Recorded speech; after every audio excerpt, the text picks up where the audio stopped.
Olá, graça e paz, meu irmão e minha irmã.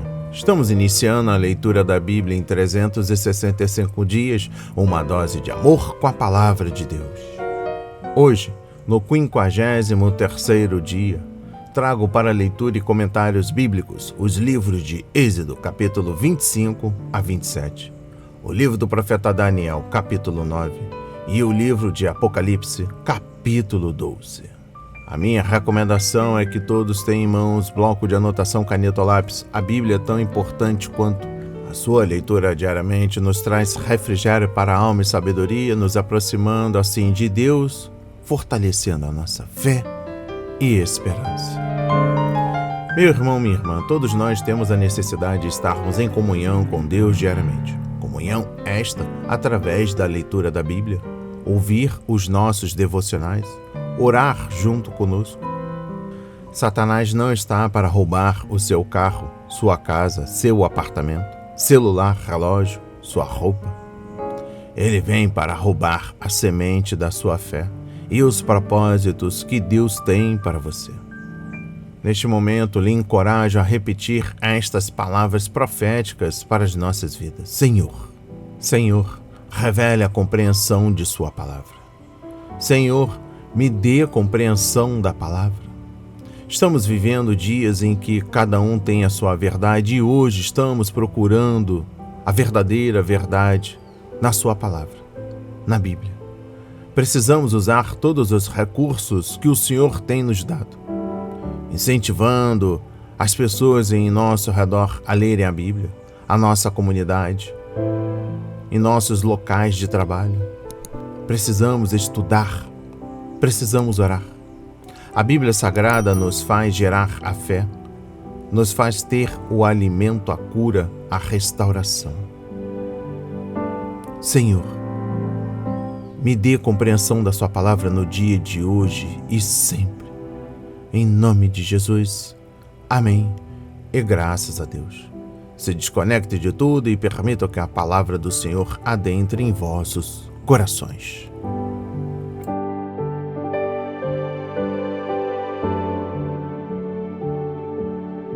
Deus manda trazer ofertas para o tabernáculo. O Senhor disse a Moisés: diga aos filhos de Israel que me tragam uma oferta. De todo homem cujo coração o mover para isso, dele vocês receberão a minha oferta. Esta é a oferta que dele vocês receberão: ouro, prata e bronze, pano azul, púrpura e carmesim, linho fino, pelos de cabra, peles de carneiro tingidas de vermelho e peles finas, madeira de acácia, azeite para a iluminação, especiarias para o óleo da unção e para o incenso aromático, pedras de ônix e pedras de engaste, para a estola sacerdotal e para o peitoral. E farão para mim um santuário para que eu possa habitar no meio deles, segundo tudo o que eu mostrar a você como modelo do tabernáculo e como modelo de todos os seus móveis. Assim mesmo vocês o farão. A Arca da Aliança. Também farão uma arca de madeira de acácia, de 1,10 m de comprimento, 66 centímetros de largura e 66 centímetros de altura. Revista a arca de ouro puro. Coloque esse revestimento por dentro e por fora e ponha um remate de ouro ao redor da arca. Mande fundir 4 argolas de ouro e fixe-as nos 4 cantos da arca, 2 argolas num lado dela e 2 argolas no outro lado. Faça também cabos grossos de madeira de acácia e revista-os de ouro. Passe os cabos pelas argolas nos lados da arca, para que ela possa ser carregada por meio deles. Os cabos ficarão nas argolas da arca e não serão tirados dela. E você porá na arca o testemunho que eu lhe darei. O propiciatório. Faça também um propiciatório de ouro puro de 1,10 m de comprimento e 66 centímetros de largura. Faça 2 querubins de ouro batido nas 2 extremidades do propiciatório. Um querubim deve ficar numa extremidade e o outro na outra extremidade. Faça os querubins nas duas extremidades, de modo que formem uma só peça com o propiciatório. Os querubins estenderão as asas por cima, cobrindo com elas o propiciatório. Eles estarão de frente um para o outro, olhando para o propiciatório. Ponha o propiciatório em cima da arca e dentro dela coloque o testemunho que eu lhe darei. Ali eu me encontrarei com você e de cima do propiciatório, do meio dos dois querubins que estão sobre a arca do testemunho, falarei com você a respeito de tudo o que eu lhe ordenar para os filhos de Israel. A mesa dos pães da proposição. Faça também uma mesa de madeira de acácia. Terá o comprimento de 88 centímetros, a largura de 44 e a altura de 66. Faça um revestimento de ouro puro e ponha um remate de ouro ao redor. Faça também uma borda ao redor, da largura de 4 dedos, e ponha um remate de ouro ao redor da borda. Faça também 4 argolas de ouro e fixe-as nos 4 cantos que estão nos 4 pés da mesa. As argolas devem estar perto da borda como lugares para os cabos, para que se possa carregar a mesa. Faça estes cabos de madeira de acácia e revista-os de ouro, para que a mesa possa ser carregada por meio deles. Faça também os seus pratos, os seus recipientes para incenso, as suas jarras e as suas taças, em que serão oferecidas as libações. Faça tudo isso de ouro puro. Ponha sobre a mesa os pães da proposição diante de mim perpetuamente. O candelabro. Faça também um candelabro de ouro puro. De ouro batido deverá ser feito este candelabro. O seu pedestal, a sua haste, os seus cálices, as suas maçanetas e as suas flores formarão com ele uma só peça. 6 hastes sairão dos lados do candelabro, 3 de um lado e 3 do outro. Numa haste haverá 3 cálices com formato de amêndoas, uma maçaneta e uma flor. Na outra haste haverá 3 cálices com formato de amêndoas, uma maçaneta e uma flor. E assim serão as 6 hastes que saem do candelabro. Mas no candelabro mesmo haverá 4 cálices com formato de amêndoas, com suas maçanetas e com suas flores.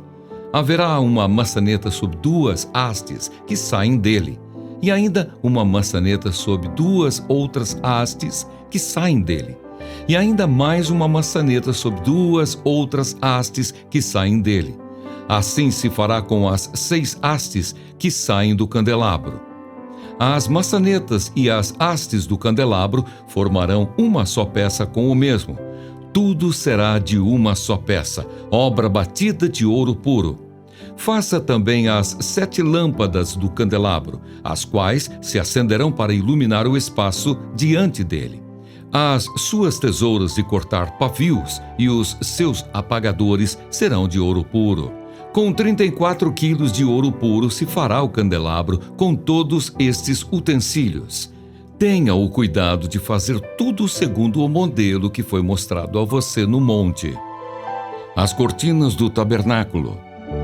Faça o tabernáculo, que terá 10 cortinas de linho retorcido, pano azul, púrpura e carmesim. Faça as cortinas com querubins, obra de artista. O comprimento de cada cortina será de 12,5 metros e a largura será de 1,80 metro. Todas as cortinas terão a mesma medida. 5 cortinas serão ligadas umas às outras, e as outras 5 também ligadas umas às outras. Ponha laçadas de pano azul na borda da cortina na extremidade do primeiro agrupamento. Faça o mesmo com a borda da cortina na extremidade do segundo agrupamento. Faça 50 laçadas numa cortina e 50 laçadas na outra cortina na extremidade do segundo agrupamento. As laçadas serão contrapostas uma à outra. Faça 50 colchetes de ouro, com os quais você prenderá as cortinas uma à outra, e o tabernáculo passará a ser um todo. Faça também de pelos de cabra cortinas, para servirem de tenda sobre o tabernáculo. Faça 11 cortinas. O comprimento de cada cortina será de 13,30 metros e a largura será de 1,80 metro. As 11 cortinas terão a mesma medida. Junte 5 cortinas entre si e faça o mesmo com as 6 restantes. A sexta cortina você dobrará na parte dianteira da tenda. Ponha 50 laçadas na borda da cortina que está na extremidade do primeiro agrupamento e 50 laçadas na borda da cortina que está na extremidade do segundo agrupamento. Faça também 50 colchetes de bronze e ponha esses colchetes nas laçadas, juntando a tenda para que venha a ser um todo. A parte que restar das cortinas da tenda, a saber, a meia cortina que sobrar, penderá às costas do tabernáculo. Os 45 centímetros de um lado e os 45 centímetros de outro lado do que sobrar no comprimento das cortinas da tenda, penderão de um e de outro lado do tabernáculo para o cobrir. A cobertura de peles e as tábuas. Faça também de peles de carneiro tingidas de vermelho uma cobertura para a tenda e outra cobertura de peles finas. Faça também de madeira de acácia as tábuas para o tabernáculo, as quais serão colocadas verticalmente. Cada uma das tábuas terá 4,45 metros de comprimento e 67 centímetros de largura. Cada tábua terá 2 encaixes, para que se possa unir uma tábua à outra. Faça o mesmo com todas as tábuas do tabernáculo. No preparar as tábuas para o tabernáculo, coloque 20 delas para o lado sul. Faça também 40 bases de prata debaixo das 20 tábuas. 2 bases debaixo de uma tábua para os seus 2 encaixes, e 2 bases debaixo de outra tábua para os seus 2 encaixes. Também haverá 20 tábuas ao outro lado do tabernáculo, para o lado norte, com as suas 40 bases de prata. 2 bases debaixo de uma tábua e 2 bases debaixo de outra tábua.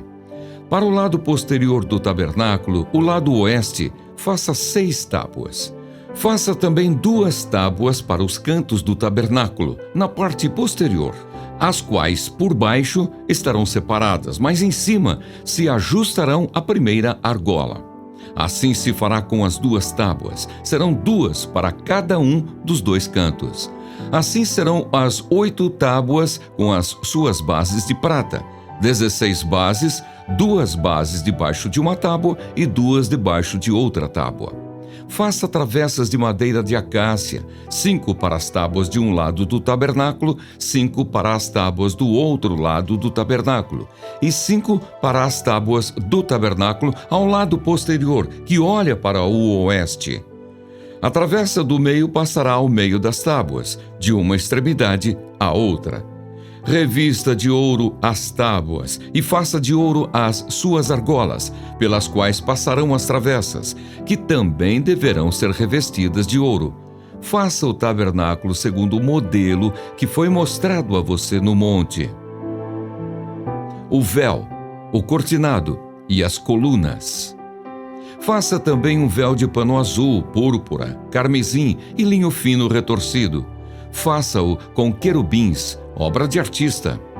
Pendure esse véu em 4 colunas de madeira de acácia, revestidas de ouro. Os seus colchetes serão de ouro, sobre 4 bases de prata.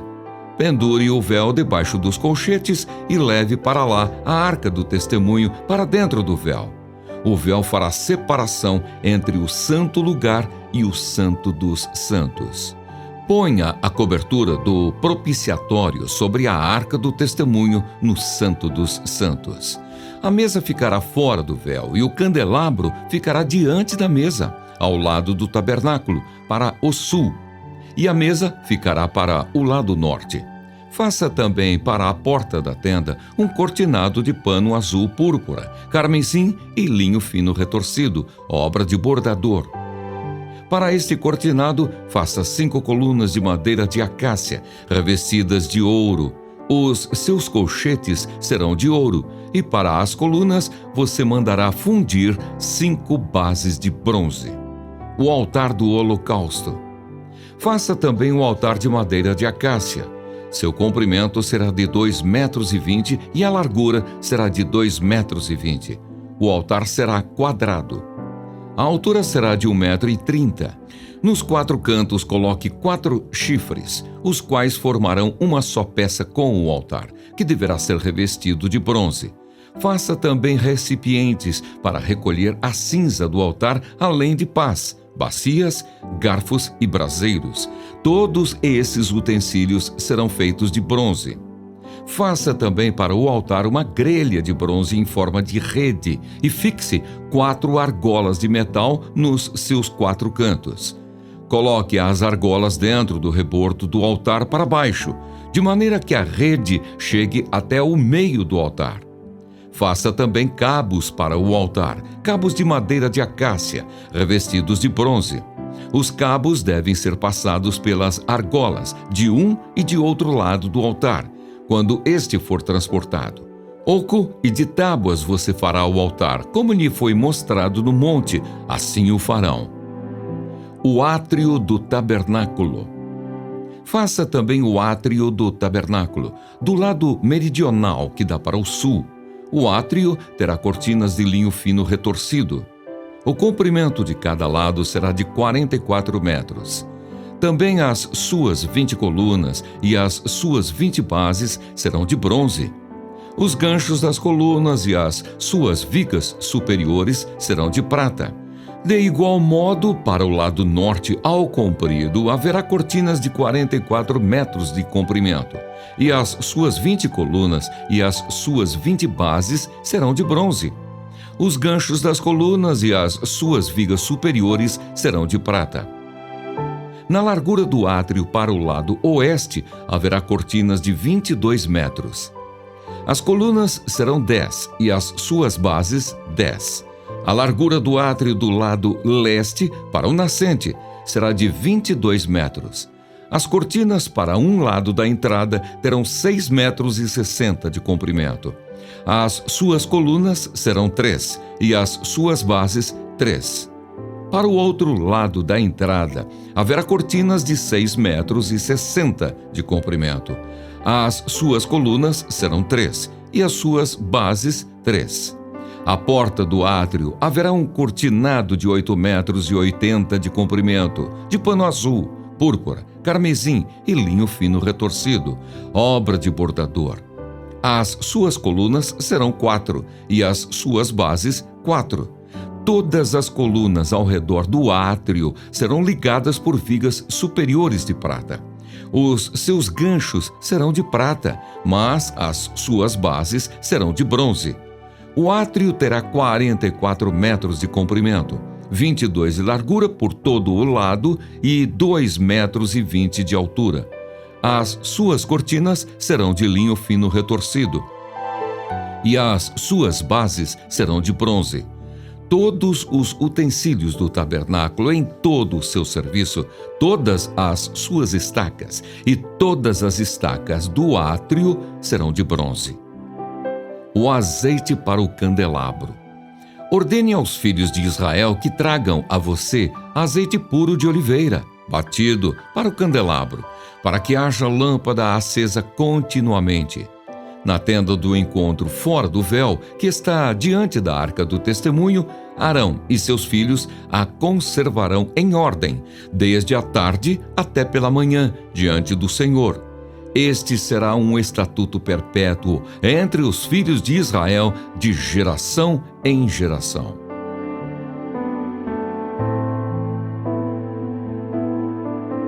Amém.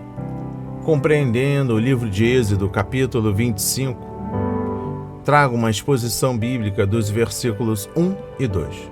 O Senhor estava prestes a cumprir sua promessa de ser o Deus de Israel, ao vir para o acampamento para habitar com seu povo. Para fazer isso, o Senhor precisava de duas coisas: um lugar para sua glória habitar e servos para lhe servirem naquele espaço. Portanto, ele ordenou aos judeus que construíssem o tabernáculo e separassem a tribo de Levi para lhe servir. A construção do tabernáculo e a ordenação do sacerdócio são os dois principais temas dos capítulos 25 a 40. Toda vez que realiza uma obra, Deus tem um plano para ela, seja a construção do tabernáculo ou do templo, seja a instalação de uma igreja local, ou a vida e ministério de cada cristão. Deus advertiu Moisés que fizesse tudo de acordo com o padrão que lhe havia sido revelado no monte. Compreendendo o versículo 9, o tabernáculo terreno foi construído segundo as especificações de Deus. Era uma réplica do tabernáculo celestial onde o nosso Senhor agora ministra na vida de seu povo através dele. O livro de Apocalipse menciona um altar do holocausto, um altar do incenso, um trono, anciãos sacerdotes, lâmpadas, tochas, um mar e querubins, seres viventes. Igualando-se todos os principais móveis do tabernáculo, é um princípio básico do ministério que sigamos o padrão do céu que nos foi dado e não o padrão deste mundo. Exposição bíblica dos versículos 17 a 22. A tampa da arca, tradicionalmente chamada de propiciatório, tinha um querubim em cada extremidade cujas asas cobriam a arca. Uma vez por ano, no dia da expiação, o sumo sacerdote tinha permissão para entrar no lugar santíssimo, tradicionalmente o Santo dos Santos, onde aspergia o sangue dos sacrifícios sobre a tampa da arca. Levítico 16, versículo 13. Isso fazia expiação pelos pecados de Israel por mais um ano. Estas ações foram um prenúncio ou símbolo que só foi totalmente compreendido quando os eventos posteriores os deixariam claro. O cumprimento dessa simbologia se deu quando Jesus Cristo morreu de uma vez por todas pelos pecados do mundo, levando-os embora por meio do sacrifício de si mesmo. Hebreus 9, versículo 11, capítulo 10, versículo 14. Compreendendo o versículo 30, os pães são chamados de pães da presença ou pães da proposição, literalmente o pão da face. A presença de 12 pães no lugar santo não poderia deixar de lembrar aos sacerdotes que eles estavam servindo as 12 tribos de Israel, o povo escolhido de Deus. Por meio desses pães, as 12 tribos eram apresentadas diante de Deus e o Senhor se fazia presente no meio delas, em seu acampamento, contemplando sua adoração e vida diária. Há também uma noção de que os pães nos lembram de que Israel foi chamado para alimentar um mundo faminto com o alimento espiritual que o Senhor lhe deu. Eles deram ao mundo a palavra de Deus, que é o pão. Mateus 4, versículo 4. E o pão fala de Jesus. João 6. Paulo comparou a igreja a um pão sem fermento. 1 de Colossenses capítulo 5, versículos 1 a 18. E a nossa missão é pregar a palavra e falar de Jesus Cristo, o pão da vida, aos pecadores. E finalizando a leitura no livro de Êxodo, capítulo 25, trago o capítulo 40 para sua compreensão. O que era praticado pelos sacerdotes no santuário era feito pelo Senhor, e perante o Senhor. Não importava que o povo do acampamento não soubesse o que os sacerdotes estavam fazendo, porque o Senhor via tudo e cabia a eles agradar a Deus. Da mesma forma, a parte mais importante da vida do cristão é a que somente Deus vê. Se Deus estiver satisfeito com o que vê em nós e nossa consciência estiver limpa diante dele, então não precisamos nos preocupar com o que as pessoas pensam ou dizem a nosso respeito. Deus aceitará nosso ministério e irá abençoá-lo. Livro de Êxodo, capítulo 26 e a sua compreensão. Uma exposição bíblica dos versículos 1 a 29. Majestade e esplendor estão diante dele, escreveu o salmista. Poder e dignidade no seu santuário. Salmos 96, versículo 6. O tabernáculo era, sim, uma tenda, mas uma tenda como nenhuma outra. A força do santuário do Senhor é revelada em sua construção e a beleza em seu adorno. Compreendendo o versículo 30, o que o povo de Deus do Antigo Testamento tinha no tabernáculo e, mais tarde no templo, a Igreja do Senhor, hoje, tem em Jesus Cristo. Os móveis e as cerimônias apontam para Cristo e revelam muitos aspectos gloriosos de seu caráter e a salvação que ele dá a todos os que nele confiam. Toda a necessidade espiritual do povo judeu era suprida nas provisões do tabernáculo e, em Jesus Cristo, temos tudo de que precisamos para a vida e para a piedade. Conforme 2 de Pedro, capítulo 1, versículo 3. Qualquer abordagem da vida cristã que acrescente alguma coisa à pessoa e à obra de Jesus Cristo, como é revelada nas Escrituras, não é correta. Toda a plenitude habita em Cristo, Colossenses 1, versículo 19, como também toda a plenitude da divindade, Colossenses 2, versículo 9. Em Jesus estão escondidos todos os tesouros da sabedoria e do conhecimento, Colossenses 2, versículo 3. E devemos buscar as coisas que são do alto, onde Cristo está assentado à direita de Deus, Colossenses 3, versículo 1. Em Cristo, o povo de Deus tem todas as bênçãos espirituais, Efésios 1, versículo 3. E Ele é tudo de que esse povo precisa. E finalizo a compreensão no livro de Êxodo, capítulo 26, trazendo o capítulo 33 para a sua revelação. Entre o lugar santo e o lugar santíssimo estava pendurado o véu, cortina interna, com ganchos de ouro, sustentado por 4 colunas. Esse véu era bordado com querubins em branco, vermelho, azul e roxo. Hebreus 10, versículo 20, diz que o véu do santuário representava o corpo de Cristo, pois, quando o sacrifício do Filho de Deus foi oferecido na cruz, o véu do templo se rasgou de alto a baixo. Conforme Marcos 15, versículo 38.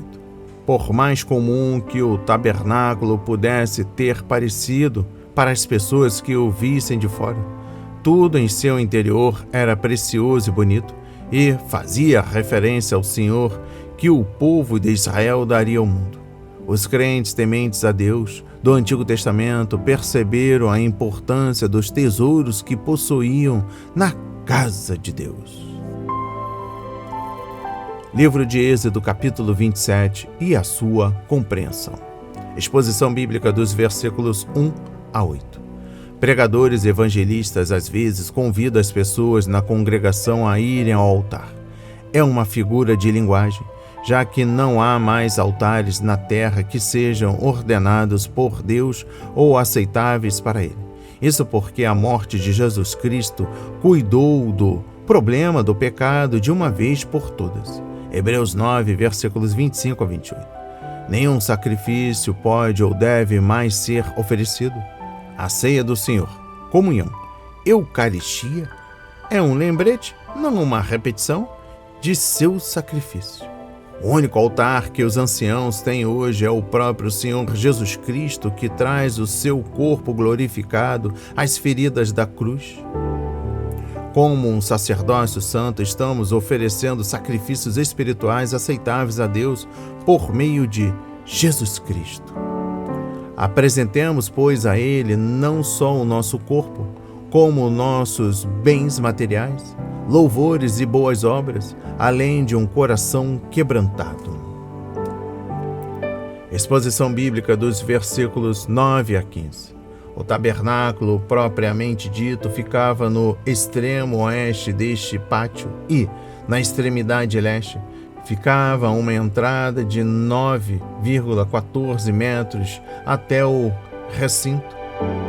Ali, os sacerdotes se encontravam com as pessoas que vinham oferecer sacrifícios e examinavam cuidadosamente cada animal trazido, para terem certeza de que era aceitável.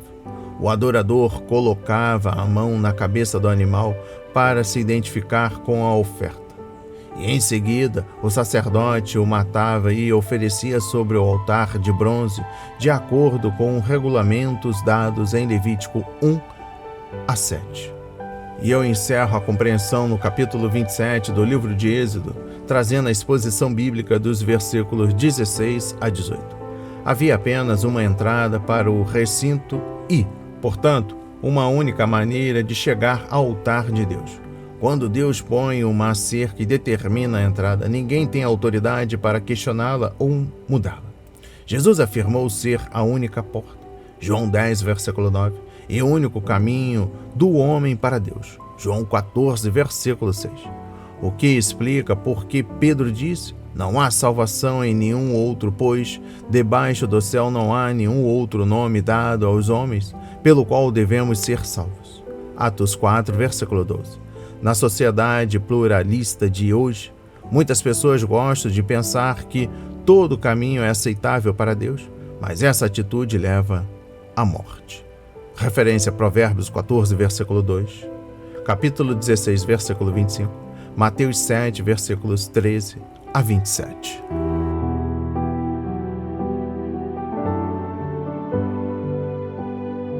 A oração de Daniel pelo povo. No primeiro ano do reinado de Dario, filho de Assuero, da linhagem dos Medos, que foi constituído rei sobre os caldeus, no primeiro ano do seu reinado, eu, Daniel, entendi pelos livros que, de acordo com o que o Senhor havia falado ao profeta Jeremias, a desolação de Jerusalém iria durar 70 anos.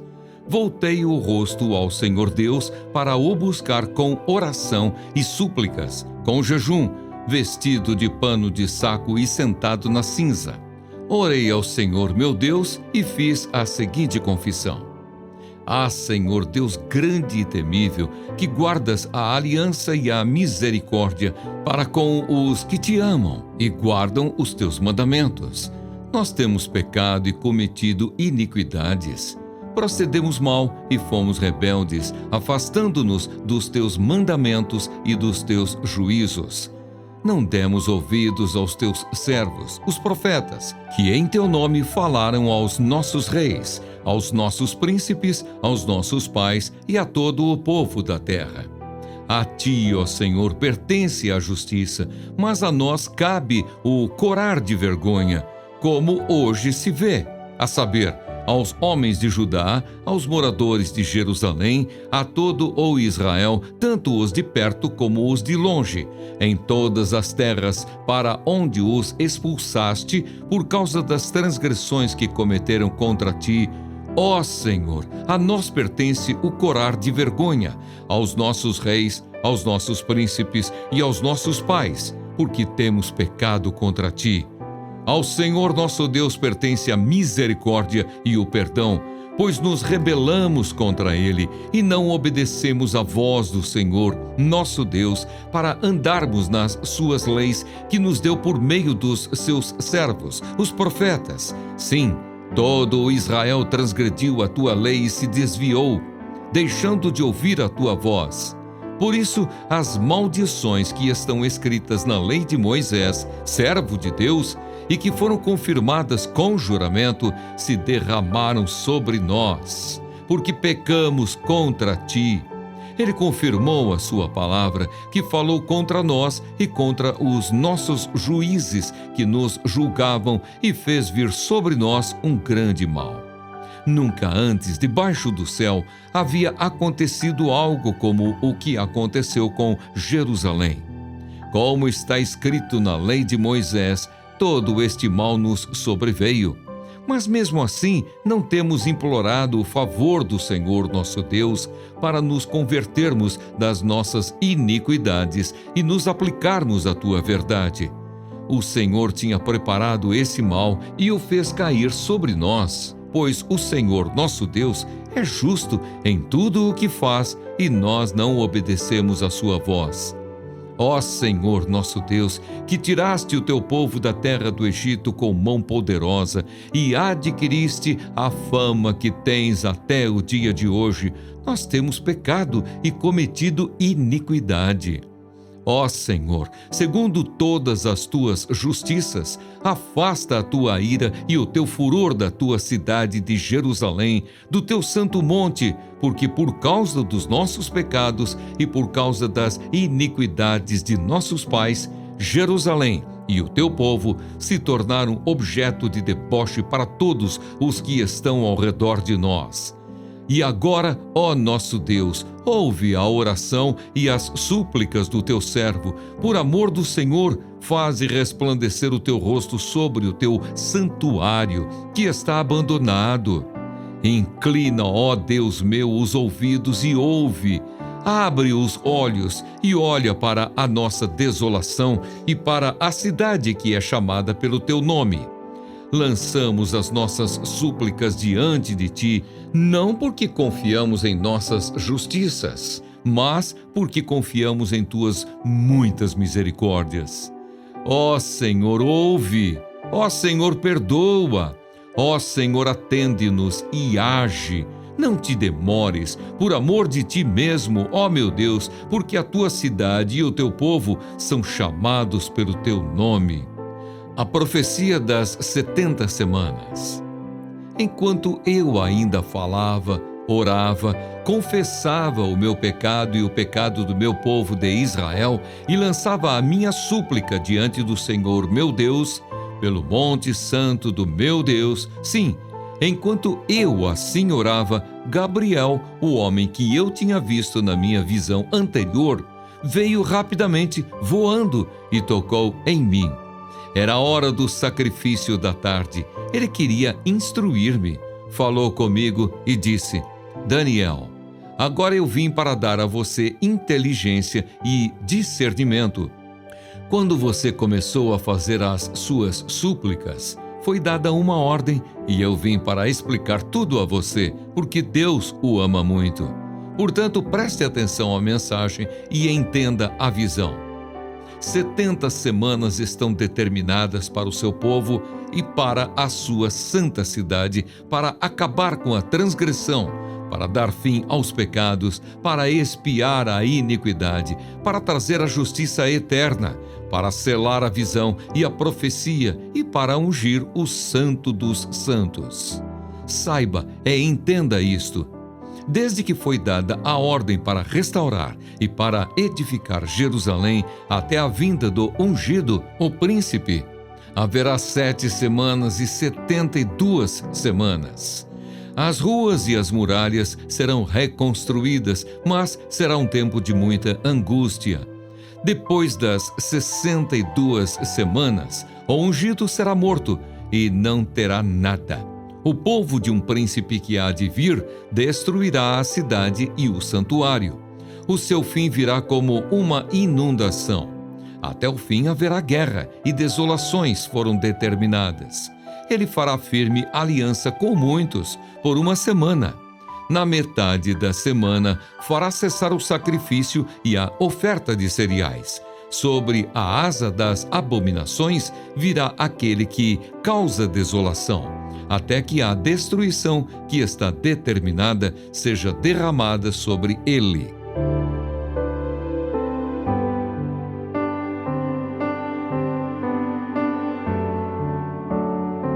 Amém. Compreendendo o livro do profeta Daniel, capítulo 9, exposição bíblica dos versículos 1 e 2. Muito antes da época de Daniel, Isaías e Jeremias pronunciaram a queda da Babilônia. Por isso, não é de surpreender que Daniel tenha começado a estudar novamente o pergaminho do profeta Jeremias. Uma das mais belas características em relação à palavra inspirada de Deus é sua constante novidade. Não importa quantas vezes a lemos, podemos sempre encontrar algo novo para aprender ou encontrar detalhes familiares para ver sob uma nova luz. Compreendendo o versículo 2, as Escrituras Sagradas são única fonte confiável de verdade sobre Deus, os seres humanos, o pecado, a salvação e os acontecimentos futuros que o Senhor tem em seu grande plano. 2 Timóteo capítulo 3, versículo 16. Nestes dias de ideias, acontecimentos e situações em rápida mudança, a imutável palavra de Deus é a nossa luz confiável e alicerce inabalável. Exposição bíblica dos versículos 3 a 19. Daniel dá um exemplo maravilhoso de equilíbrio na vida espiritual, pois ele se dedicava tanto à palavra de Deus quanto à oração. Atos 6, versículo 4. Alguns cristãos estão tão envolvidos com estudos proféticos que têm pouco interesse pela manifestação prática da vontade do Senhor. Tudo o que eles querem fazer é satisfazer sua curiosidade e depois compartilhar orgulhosamente suas visões com quem quiser ouvir. Quando Daniel descobriu a verdade de Deus, a experiência o humilhou e o levou a adorar e orar. Compreendendo o versículo 3, Daniel preparou-se para orar, pois sabia que sua oração afetaria o futuro da nação judaica e a vida dos judeus cativos na Babilônia. Sua tarefa santa seria confessar os pecados da nação judaica, pedindo a Deus para perdoar o seu povo e aceitá-lo de volta. Ele se humilhou com um pano de saco e ficou nas cinzas. Também jejuou e voltou seu coração e sua mente para o Senhor.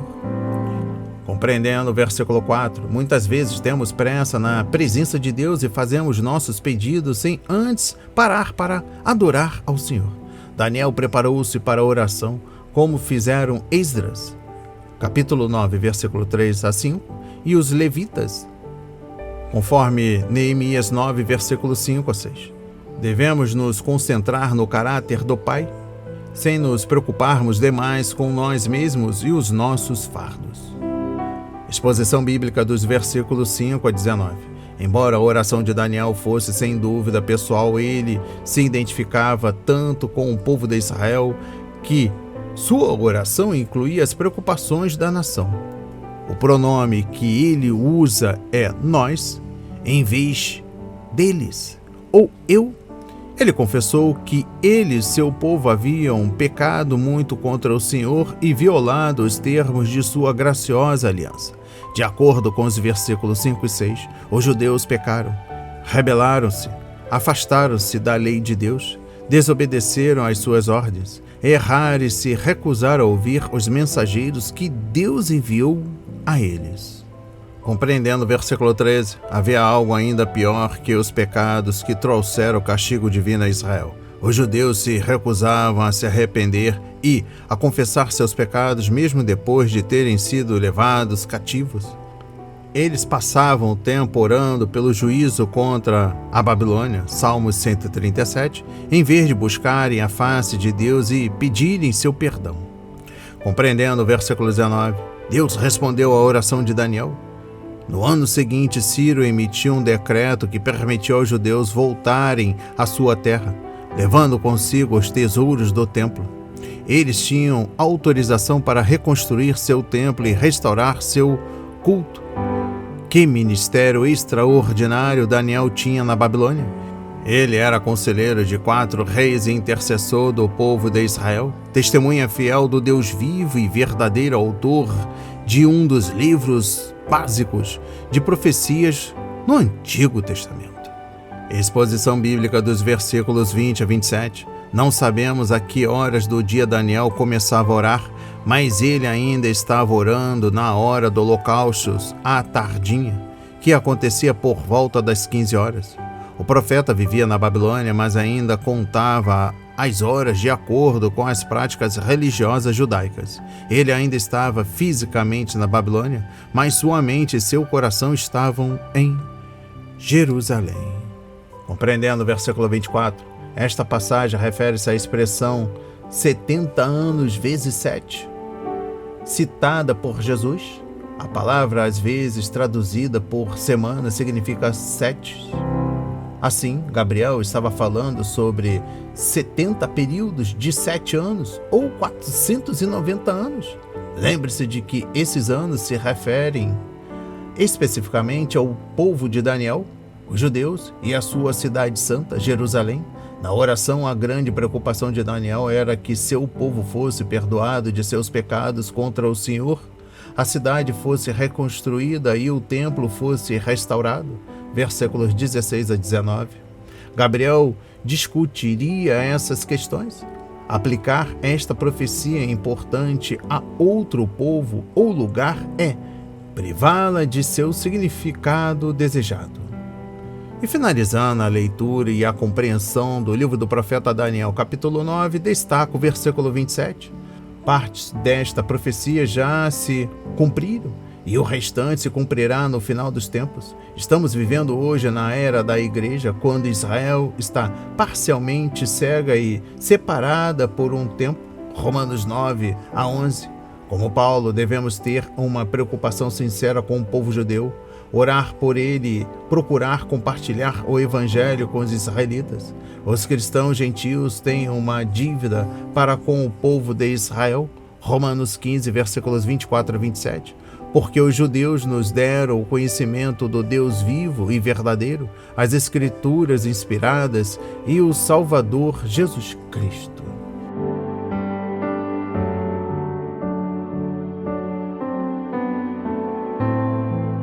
A mulher e o dragão.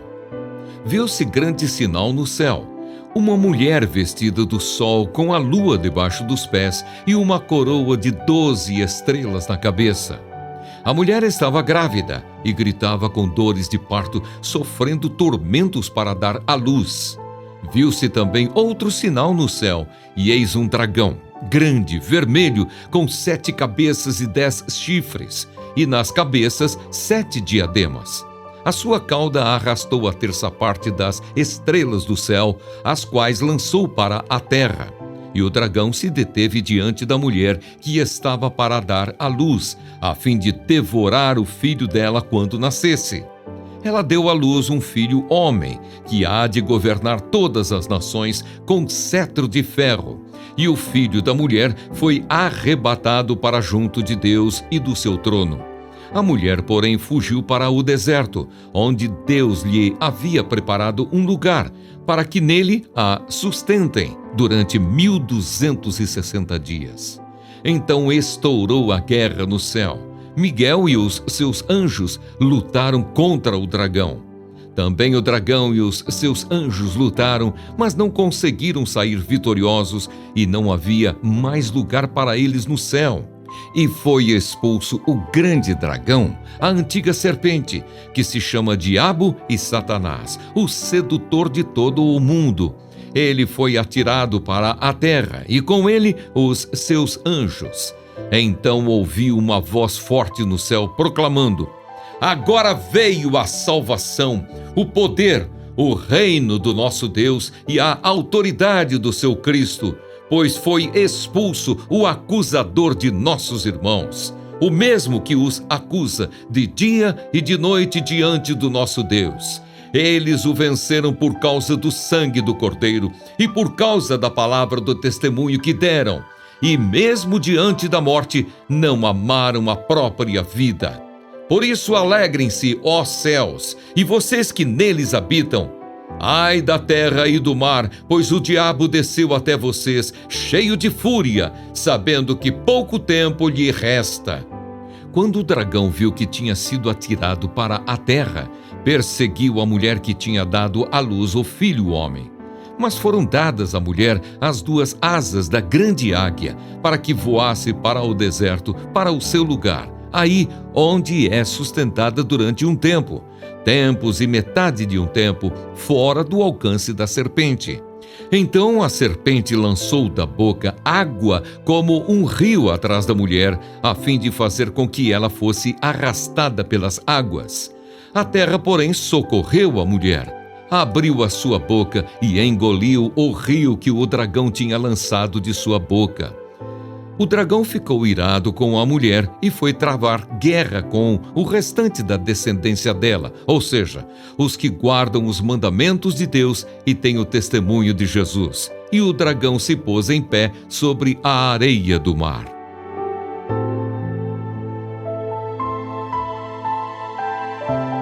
Amém. Compreendendo o livro de Apocalipse, capítulo 12, exposição do versículo 1 e capítulo 13, versículo 18. Estes capítulos apresentam os 3 personagens principais no drama da última metade da tribulação: Satanás, que é o dragão, o falso Cristo e o falso profeta. Esses 3 são, em certo sentido, uma trindade do mal, opondo-se ao verdadeiro, Deus e seu povo na terra. Embora esses eventos fossem de importância especial para o povo de Deus naquela época, a mensagem desses 2 capítulos pode incentivar os santos que sofrem em qualquer era. Exposição bíblica dos versículos 1 a 6. A primeira imagem é de uma mulher dando à luz a um filho, uma vez que esta criança é identificada como Jesus Cristo. Compare com o versículo 5, também com o capítulo 19, versículo 15 e o livro de Salmos, capítulo 2, versículo 9. Essa mulher simbólica não pode ser outra senão a nação de Israel. Isso porque foi por meio de Israel que Jesus entrou no mundo, conforme Romanos 1, versículo 3 e capítulo 9, versículo 4. Exposição bíblica dos versículos 3 e 4. Ainda hoje, Satanás tem acesso ao céu, onde ele acusa o povo de Deus, mas o diabo não pode destronar o Salvador exaltado. Sua estratégia é perseguir o povo de Deus e devorá-lo, se possível, conforme 1 de Pedro capítulo 5, versículo 8. Exposição bíblica dos versículos 7 a 9. Os cristãos estão envolvidos em um conflito similar hoje, conforme Efésios 6, versículos 10 e 11. Satanás está disposto a destruir a igreja e a nossa vitória só pode vir por meio de Cristo. A morte de Jesus na cruz sinalizou a derrota final de Satanás. O diabo foi um dia expulso do céu. Apocalipse 12, versículos 7 a 10. E depois será mais tarde finalmente lançado no inferno. Capítulo 20, versículo 10. Compreendendo o versículo 9, Satanás está em luta contra os santos por meio de acusações, mas Jesus Cristo, o advogado celestial, representa o povo de Deus diante do trono santo do Altíssimo. Uma vez que Jesus Cristo morreu por nós, podemos derrotar as acusações de Satanás pelo sangue do Cordeiro. Nossa salvação está garantida não por causa de nossas obras, mas por causa da obra consumada de Cristo no Calvário.